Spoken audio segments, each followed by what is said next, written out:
திமுக கூட்டணி கட்சிகள் எல்லாருமே ரொம்ப பாவங்க. பாருங்க, கம்யூனிஸ்ட் பார்ட்டி அவ்வளோ போராடினாங்க, ஒன்றும் கிடைக்கலையே. இப்போ நம்ம விடுதலை சிறுத்தைகள் கட்சி எவ்வளோ போராடினாங்க, அவங்களுக்கும் கிடைக்கல.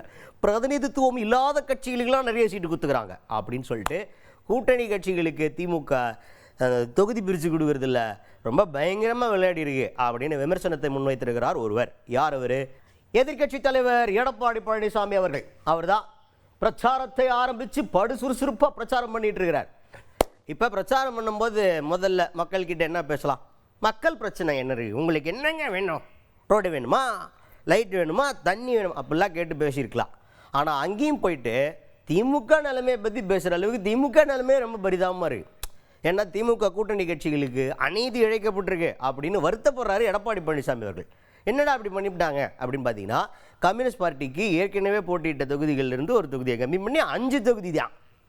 அதே மாதிரி திருமாவளவன் அவர்கள் ஒரு டபுள் டிஜிட் நம்பரில் எதிர்பார்த்த அந்த தடவை அவருக்கு சீட்டு பிரிக்கிறதுல முடியவே முடியாது, நீங்கள் தியாகம் பண்ணியே தீரணும் அப்படின்னு சொல்லி அவரை தியாகம் பண்ண வச்சு அவர் சரி திமுகவே தியாகப்பட்ட போது தியாகப்படக்கூடாதா அப்படின்ற மாதிரி மனசை தேர்த்திக்கிட்டு அவர் இந்த கூட்டணியில் ஒரு முக்கியமான அவர் நம்பக்கூடிய ஒரு காஸ்க்காக அந்த கூட்டணியில் இருக்கார்.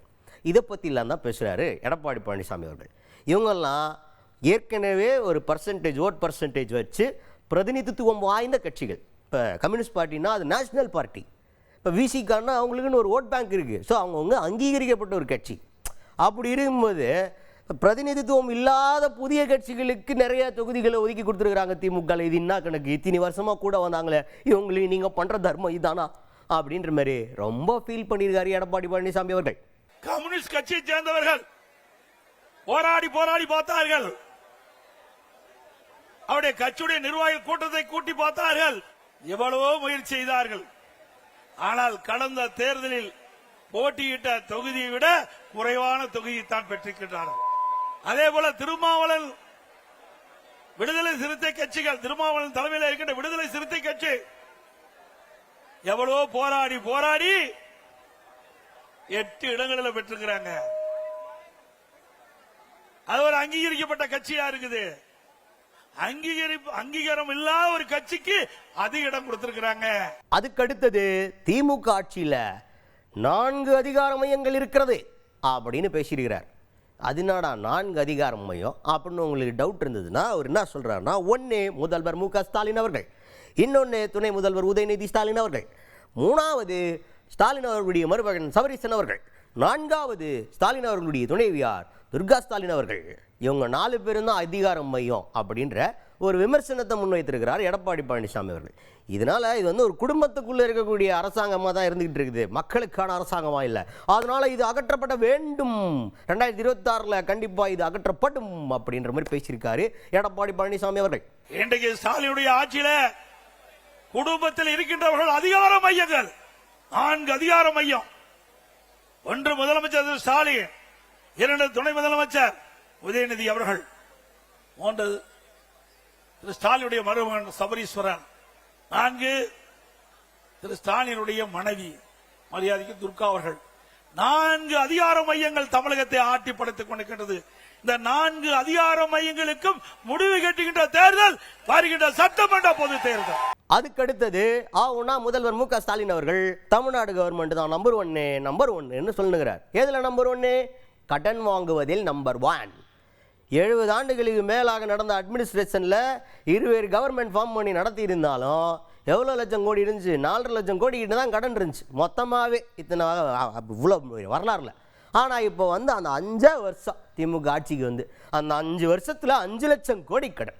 இப்படிப்பட்ட கடனை வாங்க முடியுமா? அதில் தான் சாதனை படைச்சிருக்கு டிஎம்கே கவர்மெண்ட். கடன் வாங்குறதுல நம்பர் 1 கவர்மெண்ட் அப்படின்னு பேர் வாங்கியிருக்கு திமுக கவர்மெண்ட் அப்படின்ற விமர்சனத்தை முன்வைத்திருக்கிறார் எடப்பாடி பழனிசாமி அவர்கள். திராவிட முன்னேற்ற கழக அரசு இன்றைக்கு இந்தியாவிலேயே அடிக்கடி முதலமைச்சர் பேசுறார், தமிழ்நாடு தான் முதலிடம், தமிழ்நாடு தான் முதலிடம். அந்த அமைச்சர் எல்லாம் பேசுறாங்க சூப்பர் முதலமைச்சர். எதுல சூப்பர் முதலமைச்சர்? கடன் வாங்குவதிலே சூப்பர் முதலமைச்சர். சிந்திச்சு பாருங்க, 5 ஆண்டுல 5 லட்சம் கோடி கடனை வாங்கி இந்தியாவிலே கடன் வாங்குவதிலே முதல் மாநிலம் என்ற பெயரை பெற்ற சாதனை படைத்த அரசாங்கம் திமுக அரசாங்கம். அனைத்து இந்திய அண்ணா திராவிட முன்னேற்ற கழகம் ஆட்சியிலே இருந்த காலகட்டத்தில் 2021 73 ஆண்டு காலம் பல்வேறு கட்சிகள் தமிழகத்திலே ஆண்டன. அந்த 73 ஆண்டு காலத்திலும் 2021 சுமார் 4,85,000 கோடி தான் கடன். ஒரு பக்கம் கூடுதலாக வருவாய், ஆனால் புதிய திட்டங்கள் இல்ல. ஆக இப்படி வருவாய் கூடுதலாக வந்தும் கூட கடன் வாங்குவதற்கு என்ன காரணம்? ஊழல், ஊழல், ஊழல், ஊழல். அந்த கடனை எப்படி மக்கள் திருப்பி கட்டுவார்கள் என்பதை எண்ணி பார்க்க வேண்டும். அதுக்கு அடுத்தது திமுக காரங்க நடத்துகிற ஏதாவது ஒரு ஹாஸ்பிட்டலில் போயிட்டு நீங்கள் சமீபத்தில் போயிட்டு ஏதாவது ட்ரீட்மெண்ட் எடுத்திருந்தீங்கன்னா போயிட்டு உடனே ஒரு ஸ்கேனை போட்டுருங்க அப்படின்னு ஒரு விமர்சனத்தை முன்வைக்கிறார். ஏன் அப்படின்னு பார்த்தா சமீபத்தில் நீங்கள்லாம் நல்லா தெரிஞ்சிருங்க உங்கள் நியூஸு. அதாவது கிட்னி திருட்டு நடந்திருக்கு. இது யாரா நடத்துகிற ஹாஸ்பிட்டல்? டிஎம்கே சம்மந்தப்பட்ட ஒரு பிரமுகர் நடத்துகிற ஹாஸ்பிட்டல். அதனால டிஎம்கே காரங்க நடத்துகிற ஹாஸ்பிட்டலில் பூராத்துலேயுமே கிட்னியை திருடுறாங்க, அதை திருடுறாங்க இப்படின்ற குற்றச்சாட்டை தொடர்ந்து எதிர்க்கட்சி தரப்பில் வச்சுக்கிட்டே இருக்கிறாங்க. அதே விமர்சனத்தை தான் இப்போ முன் வச்சிருக்கிறார் எடப்பாடி பழனிசாமி அவர்கள். நீங்கள்லாம் போய் ஏதாவது ட்ரீட்மெண்ட் எடுத்தீங்கன்னா முதல்ல போயிட்டு சொந்த காசில் செலவு பண்ணி ஒரு ஸ்கேனு எக்ஸ்ட்ராலாம் எடுத்து பார்த்துருங்க. என்னென்ன ஸ்பேர் பார்ட்ஸ் உங்கள் உடம்புல இருக்க வேணும், எதெல்லாம் இருக்குது, ஏன்னா திருடிப்பிடுவாங்க அப்படின்ற மாதிரி ஒரு குற்றச்சாட்டை முன் வச்சிருக்கிறாரு எடப்பாடி பழனிசாமி அவர்கள். இந்த கூட்டத்தில் வந்திருக்கிற நம்முடைய கழக நிர்வாகிகளும் தொண்டராலும் சரி, பொதுமக்களாலும் சரி, உங்களுடைய நண்பர்களாலும் சரி, உறவினராலும் சரி, ஏதாவது திமுக கட்சிக்காரன் நடத்துற மருத்துவமனைக்கு போய் ஏதாவது ஆபரேஷன் பண்ணி இருந்தா மீண்டும் போய் ஸ்கேன் பண்ணி பார்த்துங்க. ஏன்னா உள்ளுக்குள்ள இருக்கிற உறுப்பு இருக்குதா இல்லையான்னு பாத்துங்க. இது எதற்காக சொல்லிட்டு சொன்னால், நம்முடைய நாமக்கல் மட்டம் குமராபாளையத்தில் ஒரு பெண்மணி பணத்தை ஆசை காட்டி அதனுடைய கிட்னியை எடுப்பதற்காக அழைச்சிட்டு போய் கல்லீரல் எடுத்துட்டாங்க, கிட்னிக்கு பதிலா. அதனாலதான் நான் சொல்றேன், இது விளையாட்டுக்காக சொல்லிங்க. உண்மையாக திராவிட முன்னேற்ற கழக ஆட்சியில் இந்த சம்பவம் நடந்திருக்குது. ஆக ஒரு எம்எல்ஏ, ஆளுங்கட்சி எம்எல்ஏ அவருடைய மருத்துவமனையில இந்த கிட்னி முறைகேடு நடைபெற்றதாக அரசாங்கத்துக்கு, இது திமுக அரசாங்கத்துக்கே புகார் வந்து திமுக அரசாங்கம் அதுக்கென்று ஒரு குழு அமைக்கப்பட்டு அந்த குழு போய் அந்த மருத்துவமனையில் ஆய்வு செஞ்சு முறைகேடு நடைபெற்றது உண்மை என்று கண்டுபிடித்த பிறகு அந்த மருத்துவமனை மீது இதுவரைக்கும் நடவடிக்கை எடுக்கல. மீண்டும் அனைத்து இந்திய அண்ணா திராவிட முன்னேற்ற கழகம் ஆட்சிக்கு வந்தா இந்த கிட்னி முறைகேட்டில் யாரெல்லாம் ஈடுபட்டார்களோ அவர்கள் மீதுதான் உரிய நடவடிக்கை எடுக்கப்படும்.